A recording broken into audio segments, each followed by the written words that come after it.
Rome is a city best understood on foot, and that's what I've learned over the years, exploring the narrow alleys and various lanes, and just enjoying the ambience, the beauty all around. And of course, every few steps when you walk, the city changes its face. A theater gives way to a church, a narrow street opens into a piazza, a cafe hides a fresco above it, and then suddenly, as you walk, the Pantheon appears. This walk of ours began near Teatro Valle, one of Rome's historic theaters, in the small square outside it. In the distance, we could see the grand dome and the facade of Sant'Andrea del Valle, the church of Saint Andrew of the Valley. This part of Rome is not monumental in the grand imperial sense, at the first glance, of course. It is lived in, almost compressed, and rather intimate. The streets are narrow, the buildings close in, and yet history is everywhere. Rome does not always announce itself with grandeur.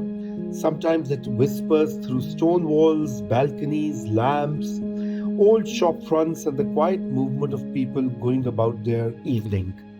From Teatro Valle, we began walking towards the Pantheon. This is one of those small Roman streets where the scale of the city becomes human. No vast avenue, no dramatic boulevard, just a passageway of stone. The beauty of Rome lies in its daily, ordinary rhythm. It surrounds you with such beauty. And a building that looks ordinary may have stood there for centuries. A church may rest on Roman ruins. A cafe may be facing a basilica whose origins back to the late antiquity. So as we continue on walking, we arrived at Piazza dei Caprettari. The mood changed, of course. The space opens up slightly. People were sitting outside cafes or eating gelato, talking, resting, watching the world pass by. And the art of inhabiting a piazza is very Italian, very Roman, I'd say. And then as we went further, the square brought us close to Sant'Eustachio, an old and fascinating part of Rome. Nearby was the famous Basilica of Sant'Eustachio.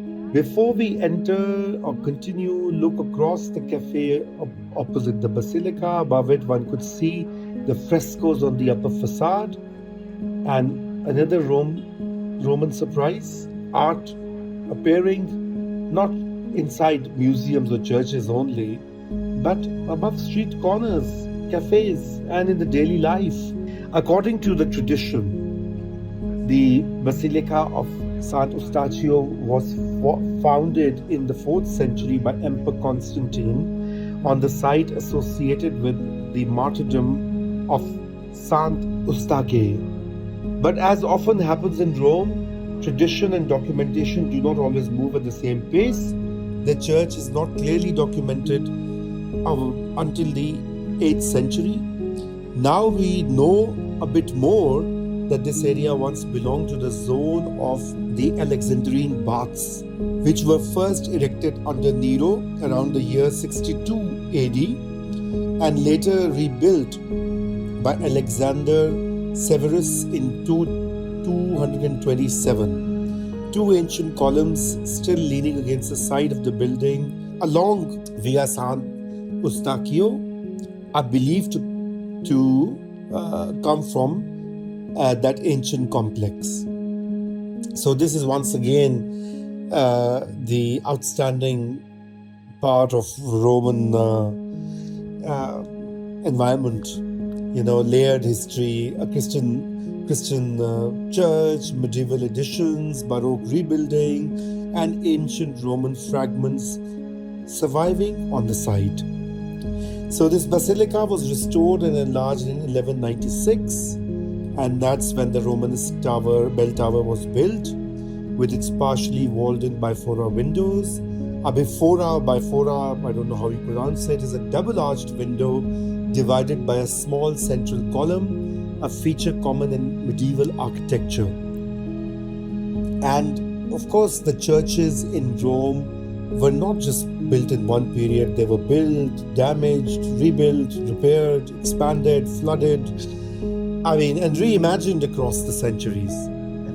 So that is what walking around Rome you can observe and see. And of course, you have to read alongside. And if you have a guide, that's even better. But I don't like the kind of touristy guides. I prefer if a local person takes you around, because you get to learn so much more that way. Inside the basilica, the high altar is significant. It was made of bronze and marble by Nicola Salvi, the same architect associated with Trevi Fountain, and above it stands baldachin, a canopy-like structure placed over an altar, usually to frame a sacred space. This was created by Ferdinando Fuga in 1746. Sant'Eustachio is not one of those famous churches in Rome for casual visitors, but that is exactly why it's so important to visit. It shows us a Rome between the major landmarks, the Rome of memory, restoration, and continuity. And then after exploring this basilica, we continued our walk towards another great monument of the world, the Pantheon. And the street begins to guide us towards Piazza della Rotonda. You can often sense the Pantheon before you fully see it. The crowd thickens, the space opens, the buildings seem to part, and then suddenly there it is, a massive portico, the ancient columns, the triangular pediment, and behind it the great circular body of the building. The Pantheon is one of those structures that still have the power to silence you. It's not just beautiful, it's astonishing because it has survived so completely. And because Rome is full of ruins and fragments and partial walls, this surviving monument is unique.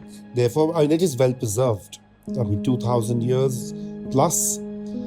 The original one was built during the reign of Augustus, but the building we see today was rebuilt under Emperor Hadrian in the 2nd century. The inscription on the front still credits Agrippa. In simple terms, it means Marcus Agrippa, son of Lucius, built this when consul for the 3rd time. And Hadrian rebuilt the Pantheon and preserved Agrippa's name. Even in ancient Rome, buildings carried politics, reverence, and inheritance.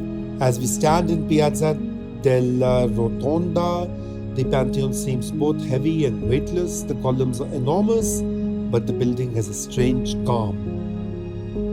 And let's face it, the building has also survived because it was converted into a Christian church in 7th century.